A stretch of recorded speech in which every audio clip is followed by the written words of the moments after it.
श्री गणेश भगवान की जय। जय हो कार्तिक मातम की जय हो।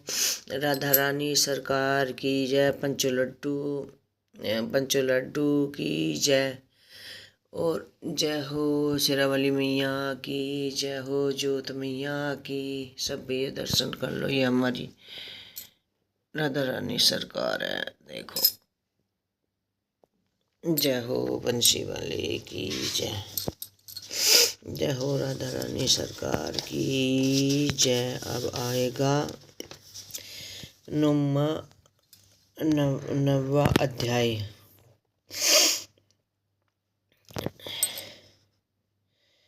इधर वृंदा ने स्वप्न देखा कि उसका पति सारे शरीर में तेल लगाकर नंगा शरीर भैंस पर सवार कर दक्षिण दिशा की ओर प्रेतों के साथ जा रहा है। स्वप्न देख उसे बड़ी चिंता हुई और कहा तथा गौशाला कहीं भी थी विश्राम नहीं लगा और वह वन में चली गई। वहां वृंदा ने सिंह जैसे मुख वाले दो राक्षस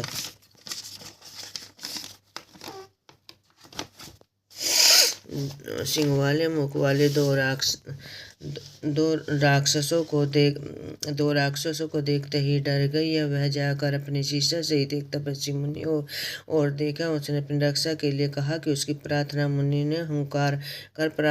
ने एक हुंकार से उन राक्षसों को भगा दिया। तत्पश्चात वृंदा मुनि से विनयपूर्वक कहा कि महाराज, मेरे जालंधर पति ने घोर युद्ध है और उससे किसी विजय होगी, कृपा कर।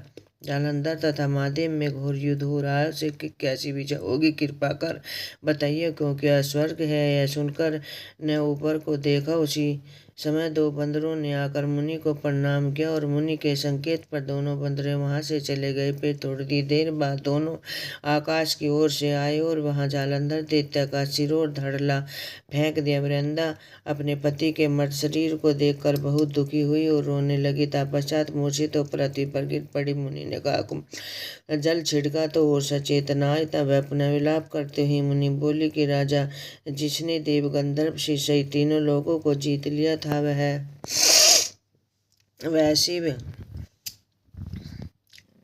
वह शिव के हाथों से कैसे मर गया। हे मुनि, आप बड़े सामर्थ्य है, किसी प्रकार के मेरे पति को जीवित कर दो। तब मुनि कहने लगे कि शिव जी के हाथ से मरे हुए कौन जीवित कर सकता है, परंतु फिर भी हो तुम कृपा करके हमें इसको जीवित कर देते हैं। ऐसा कहकर मुनि अंतर्धाम हो गए। फिर जालंधर सहित जीवित होकर वृंदा के साथ प्रेम लाभ करता हुआ आलिंगन वृद्ध हो गया। वृद्धा भी अपने पति के वेश में विष्णु के साथ उसमें रमण रही, परंतु एक दिन मिथुन के पश्चात अपने पति के वेश में विष्णु को देखकर वह अत्यंत क्रोधित हुई और शाप देती हुई बोली, तूने मेरे पतिव्रत धर्म नष्ट किया है, इसलिए मैं तुम्हें श्राप देती हूँ। तुम निश्चय ही कपट मुनि हो जाओ और तुम्हें जो वह दो राक्षस कपट के बनाए थे, वह कालांतर से तुम्हारी स्त्री का हरण करेंगे। जो तुम्हारा शिष्य है वह बंदर रूप का धारण कर तुम्हारी सहायता करेगा। फिर कहा कि तुम शिला पत्थर हो जाओ। नारद जी कहने लगे कि हे राजा, पूतो भगवान के कृष्णा ने देवताओं तथा अपने भक्तों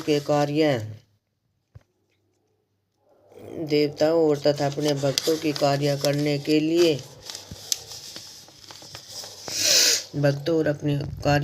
के लिए तमोगुण रूप में ही वह तीनों तुम्हारा कार्य सिद्ध करेंगे। और देवी ने अपराध कर और जिस देवता को प्रकट होकर वह बीज बोए थे, इसी में तीनों बीजों को भगवान विष्णु ने जाकर बो दिए और कार्य सिद्ध करो। देवताओं ने तीनों बीजे लेकर वहां वृंदा की चिता पर भगवान विष्णु लेट रहे थे जाकर बो दिए। उन तीनों बीजों से वृंदा उत्पन्न हुई। रजोगुण सरस्वती ने आंवला, तमोगुण गौरी ने तुलसी और सतोगुण लक्ष्मी ने तमोगुण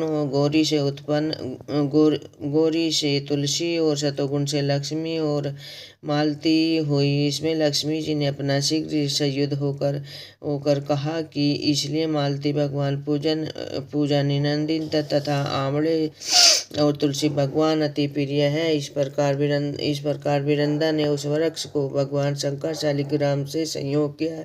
इस कार्तिकेय के उद्यापन के भगवान की पूजा तुलसी मूल से होती है। नारद जी कहते हैं कि हे राजा पूतू किसी घर में तुलसी का वृक्ष था। उस समय यमदूत भी कभी नहीं जाते, इसलिए तुलसी को वृक्ष घर में लगाते हैं, यमपुरी नहीं देखते हैं तथा गंगा जल तथा तुलसी पूजन का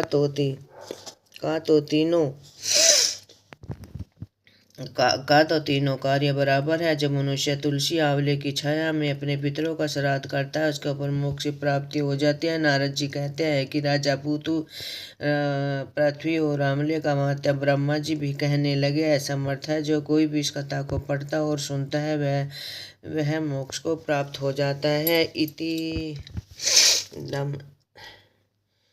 कार्तिक मात्यम का 9वां अध्याय समाप्त। जय हो बंसी वाले की जय हो, राधा रानी सरकार की जय हो।